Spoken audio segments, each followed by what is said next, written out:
तुलसीदास बोलते हैं, आसन मारे मगन होई बैठे, आसन मारे मगन होई बैठे, ध्यान धरे लोकेला त्रिकुटी, छाओ छाओ रे फकीर गगन में कुटी रे, छाओ छाओ रे फकीर गगन में कुटी। नेह की नींव करो मजबूती, नेह की नींव करो मजबूती, सारे शब्द की भीति उठी, नेह की नींव। बेस जो है नींव वो स्नेह का होना चाहिए। इतना मामा 2 मिनट और पड़ जाएगी, सुन दो। नेह की नींव करो मजबूती, सारे शब्द की भीति उठी, छाओ छाओ रे फकीर गगन में कुटी रे, छाओ छाओ रे फकीर गगन में कुटी। इतना हो गया, स्नेह लग गया, ललक लग गई, आपकी जो सूरत है उस तरफ मुड़ गई, उसके बगैर कहीं चैन नहीं पड़ने लगा। उसको स्नेह कहते हैं। कहते हैं कि अगर सर कटा के भी अगर स्नेह मिलता है तो चलता है, कटा देना चाहिए। नेह निभाया ही सरे, छोड़े सरे नान, और शीश दिए अगर नेह मिले नेह न दीजिए जान। अगर सर कटा करके भी सब किसकी, लेकिन किसके लिए? भगवान के लिए, परम परमात्मा के लिए। अगर उसके लिए प्रीति मिलती तो सर कटा के भी मिलती तो सस्ता जाने, वो उसकी नींव होनी चाहिए, बेस वही। अगर वो नहीं तो फिर आगे कुछ नहीं, अगर वो है तो सब कुछ है। फिर सारे शब्द की भीति उठी, जो दीवार जो बैरिकेड जिसके लिए आवरण जो होना चाहिए वो सारे शब्द क्या है? सारे शब्द वो है कि राम न रमस कवन दंड लागा, मर जेबे का पैबे भागा। ऐसा क्या आप जब करोगे, मरने के समय आप किसको याद करोगे? उस अंतिम श्वास में किसकी याद होगी? किसको आप गुहार लगाओगे जो आपको कारगर हो जाए? एक तो शब्द है, दुनिया भर के हैं, किताबों से भी पढ़ सकते हैं, लिखा हुआ कहीं पर दीवार पे लिखा हुआ शब्द है, हर जगह पर लिखा हुआ शब्द है। लेकिन सारे शब्द कुछ और, सारे शब्द मिलता है सदगुरु से, जो आपको मंत्र मिलता है।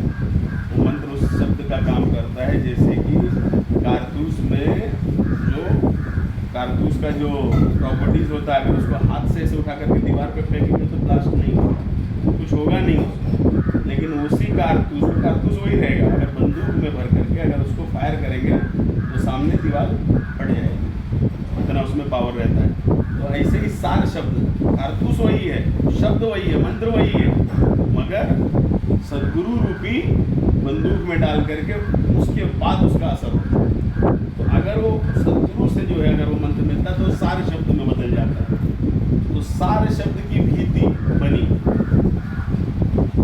छाओ छाओ रे फकीर गगन में कुटी। ऐसी स्थिति में आपको कुटिया बनने का एक बेस। उसके बाद बुद्धि बड़ेरी ज्ञान का कुरवा, बुद्धि बड़ेरी ज्ञान का कुरवा, भाव भगति की छानी बनी, छाओ छाओ रे फकीर गगन में। बुद्धि बड़ी, सबसे जो मोटी लकड़ी होती है छाने के लिए, बढ़ाई छौरा बड़ेर होती सबसे मोटी लकड़ी जो होती है, और वो है बुद्धि बड़ेरी। बड़ेर मतलब बुद्धि आपको सब बताती है, ये सही है, ये गलत है, ये अभी मैं सही करने जा रहा हूँ, ये मैं अभी गलत करने जा रहा हूँ। इस सबका अनुभव जो है आपको बुद्धि देती रहती है। समझ लो, मानना नहीं मानना मन के ऊपर है। मन जो है एक अलग है, बुद्धि है वो अलग है। इसीलिए मन कभी मानेगा नहीं, मन तो अपना मनमानी करेगा, जो उसको भोगना है, जो इच्छा पूरी करनी है उस हिसाब से मन चलेगा। लेकिन बुद्धि बड़ेरी और ज्ञान का कुरवा, ज्ञान क्या है? जो छोटी छोटी लकड़ियाँ जो धूम लगा होते हैं, बड़ा छान को रोकने के लिए सपोर्टिंग साइड साइड से थून, तो बड़ेर के बाद जो थून है वो ज्ञान है। बुद्धि में जो ज्ञान अर्जित किया, संसार का ज्ञान अर्जित किया, कोई इंजीनियर बन गया, कोई टीचर बन गया, तो कोई बिजनेसमैन बन गया, कोई एडवोकेट बन गया, तो कोई कुछ बन गया, नेता बन गया, तो वो तो ज्ञान संसारिक हो गया।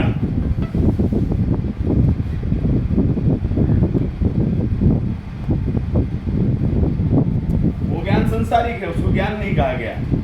उसको तो संसार से जो अर्जित किया गया जानकारी है वो, जैसे समाचार सुनते हो सूचने के साथ। ज्ञान क्या है? ज्ञान वही है जो आपको परमार्थ के रास्ते पे चला दे, जो आपको आपके लक्ष्य तक पहुंचा दे, जो इस मनुष्य शरीर का जड़ है और जो लक्ष्य है वहाँ तक पहुंचाने का काम करे, वो ज्ञान है। तो इसीलिए कहते हैं कि बिनु सत्संग विवेक ना होई, राम कृपा बिनु सुलभ न सुलभ। ज्ञान सत्संग से ही मिल सकता है और कहीं से नहीं मिल सकता, बाकी का अर्जित किया हुआ ज्ञान हो नहीं सकता। तो इसीलिए जो है ये संसार का तो प्रबुद्ध ज्ञान होता है, जो असली ज्ञान है वो सत्संग ही है। और सत्संग क्या है? एक ही शब्द में सत्संग ये है कि आप अपने स्वरूप में स्थित हो जाने का रास्ता ही सत्संग है। खुद को अपने स्व को स्वरूप में स्थित कर लो, और वही जो है ज्ञान है। उस क्रम में चलने के लिए जो कुछ भी आप प्रवृत्ति कर रहे हैं वो सब ज्ञान मार्ग है। इसीलिए ब्रह्म ज्ञान कहा गया है, ब्रह्म विद्या का, विद्या वही है, ज्ञान वही है। तो बुद्धि बड़ेरी ज्ञान का पूर्वा, वो जो ज्ञान अर्जित किया आपने, कौन सा? परमात्मा में प्राप्ति करने के लिए जो रास्ते पे चलने का जो रास्ता, जैसे आपको जाना है यहाँ से नासिक जाना है और चल पड़े हैं आप जो है पूना जाने के लिए, तो ज़िंदगी में नासिक की तरफ तो नहीं पहुँच पाएंगे, है ना। जैसे जाना है पुणे बाहर और जा रहे हैं हैदरगंज, तो दोनों डायरेक्शन अपोजिट हो गया ना। तो रास्ता आपने, ट्रेन नहीं, रास्ता आपने अलग पकड़ लिया, ट्रेन तो मोड़ लोगे, रास्ता गलत हो गया। जब रास्ता गलत है तो सही जगह मुड़ने के लिए क्या होगा? मुड़ना कहते हैं, मुड़ना पड़ता है। जहाँ पर भी जा रहे हो वहाँ से मुड़ जाओ, वापस पुणे बार की तरफ चलो तो सही जगह पहुँच जाओगे। अगर पुणे बार जाना है तो पुणे बार की जगह जा रहे हो तो फिर मुड़ जाओ हैदरगंज। तो संसार और परमार्थ ऐसा ही है। अगर आप संसार की तरफ जो है आपकी जो इंटरेस्ट है, आपका जो लगाव है, आपका जो अटैचमेंट है, अगर वो संसार की